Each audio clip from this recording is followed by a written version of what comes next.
Hello YouTube, I know it's been a minute since I posted a video, but today we have first place undefeated Dragon Link deck with Clay. Post list, so no Elpy, right? That's the one. No Elpy, one Striker Dragon. Yeah. Alright, go ahead and show us what you played, Clay. Okay, so pretty standard Dragon Link. I think it's still pretty good. It can still push really hard. I play 3 Safer because it's really good to see because you know, it adds back Levianer, which is a really good card. And I played the Dragon Maid package, 2 Chamber to add the trap, and so that's 5 normal summons. And then, you know, White and Black Dragon. The best cards. Pretty good. Pretty much deck revolves around them. 3 Noctivision as a good extender. This card's really good. This card's actually really good. A cool play against Prank Kids is in the standby phase. If you don't have like an out to their Butler already, that you didn't draw Twin or something, standby phase, you can quick launch. If you have quick launch and Noctivision, you can quick launch out a Rocket and then get Noctivision out, so you already have 2 dragons out before they can even activate Pandemonium. Yeah. And then in main phase, you can use player priority to first action immediately go into something like Chaos Ruler or a Romulus, chain block it, so that way you get a draw and you get an add or mill or whatever, all before they can even possibly Butler you. So that helps you kind of play through Butler, like, you know, occasionally. 3 Tracer, it's good to see. As the Rocket package, 2 Rocket Synchron, and then Recharger. Still same Rocket. Same Rocket ratio. Would you consider another Recharger? No.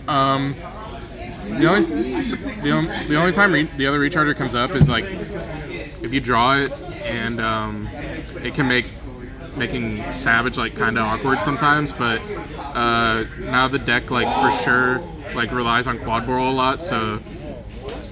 Because you're playing that card and you're using that card like so often, you don't really ever need the second Recharger. Nice. And then 1 Apps Router.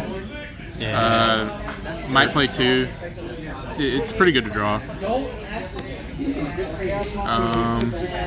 The reason I might play 2 is because it's like the only real thing you ever send off a Ravine other than Levianer. So if you open like this and like no Safer, it can be kind of awkward to play. So that's why I might want to. Understandable. And then Levianer and Red MD. I don't play Black Metal, but Red MD is still just a good extender. If you get nibbed, you can like summon off of Seals. Of course. And keep playing. And then like still the best card in the deck, 3 Quick Launch. This card's absolutely amazing. 3 Chaos Space. This card's also amazing. It's like the most powerful spell in your deck. And it resolves, so you're just plussing a lot. Very good, pretty standard. Boot and Ravine, pretty standard. The deck relies so much on Ravine now. Like most of the time and then 3 Trap. Most of the time you go into Romulus and then Seals, and then you just try to play because Ravine can get you to Tracer. Yeah. And that's just like how you facilitate your end boards. And then that's the main deck. Oh wait, no, sorry. That's the main deck other than hand traps. I also play 3 Nib in the main, and then Gamma and Ash for my hand traps. And these are just built to like kind of beat the locals, like the room, which is like a lot of Prank Kid. And at the moment, there's like, a lot of Drytron right now. There's a good amount of Drytron at the moment, so I wanted to play Nib because people don't respect that card game 1. And some of them aren't playing the pre-prep build, where they do the perfection really quick. So yeah. So Nib's pretty strong. But the ones that are, the Nib can be kind of eh. It can be, you know, kind of eh. But yeah. Alright, so that's your main deck. How many cards is that? 40. Alright, show us your extra deck now. Extra deck. Pretty standard. 1 Striker Dragon, sadly, but I want to say 1's like all you need, but sometimes it can be awkward only having the 1. But you just have to use it correctly, and then this is like most of the time what you're always putting back with Chaos Space if you can. Yeah. And then 1 Pisty. I like never even made this today. It's like actually really hard to use, I think, now that this is limited. So this card never even came out. 2 Seals. 3 is like arguable, but there's like a good amount of combo in the room right now. I didn't think I needed that much of a grind game. Yeah. This card is actually the best card in the Yoshiok. 1 Romulus is like what you usually go into first, and then you make Seals with it. because that facilitates you getting to Ravine, which is like how you usually continue your plays now that you can't make Elpy. Quad Boral and IP is the other Link 2s. This card's very important.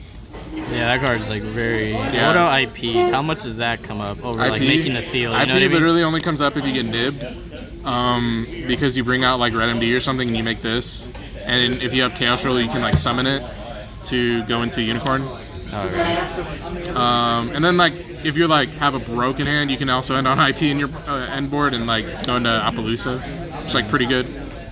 Other than that, IP doesn't like come up too often. It's just a dark you can make after you already use Rocket Tracer's effect. Yeah. It being dark is like the only relevant part about it. It's a good card. And then I played Axis Code and Overload. So 3 Link 4s. Yes.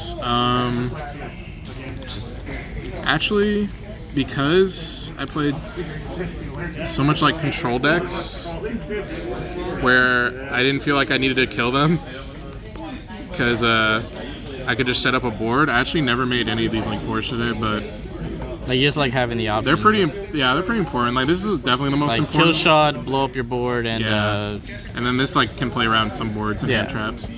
All right. I might cut Axis Code, but because I'm playing Unicorn, I wanted to play Axis Code. And then Synchros, pretty like same ones. Same big. This 3. card's pretty good.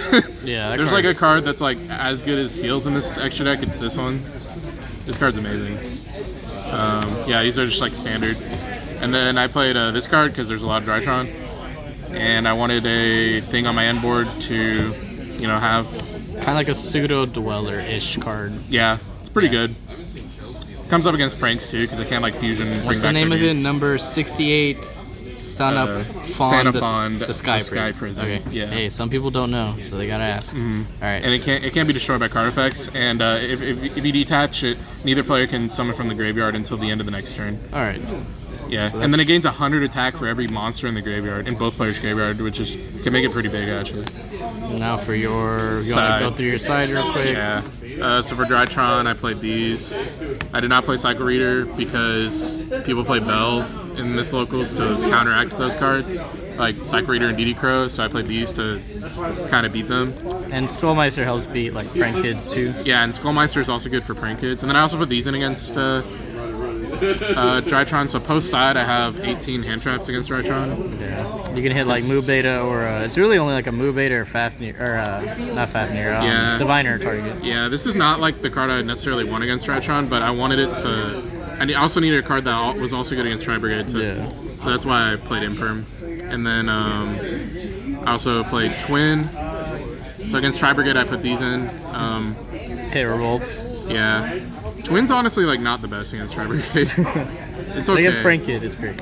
Against Prank Kid, it's amazing. So that's like why I was still playing it. And then I played, going first, I played Triple Tactics. So why did you just main this card? No space or?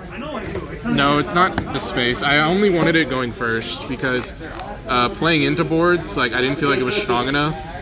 Like playing into a Prank Kid board, it's not as strong as something like a Nib, or playing into like Drytron, it almost does nothing. Yeah. So that's why I didn't want to main it. And I want to ask you, why aren't you maining World Legacy Guard Dragon? Oh, I noticed that. Yeah, we're not playing World Legacy anymore. The main reason is because your win condition is not to set up your Guard Dragon plays, which is why World Legacy was so good, because there was an extra extender with the move. But now that move is almost irrelevant. You just feel like it's not needed? Yeah. Okay. Like I didn't even summon Pisty at all today. So yeah, it's just unneeded. Okay. Alright, well good job play on your first place today with your Dragon deck. Thank you very much. Oh, please subscribe. Yeah.